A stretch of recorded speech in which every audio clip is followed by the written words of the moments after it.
خوشگل شد.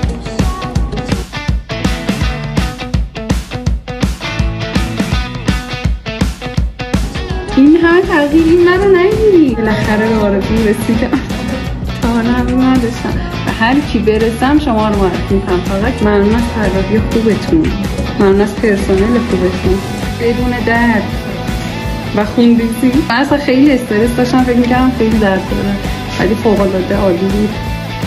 چیزی که به صورتم بیاد نچرال باشه، حالا نه خیلی پهن باشه نه خیلی نازک باشه، دیگه سپردم به خودشون هرچی که به صورتم بیاد.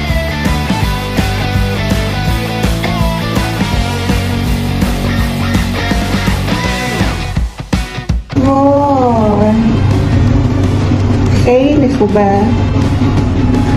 اصلا هیچ وقت قبل نداشتم. دوستش دارم. خوابش خیلی خوبه.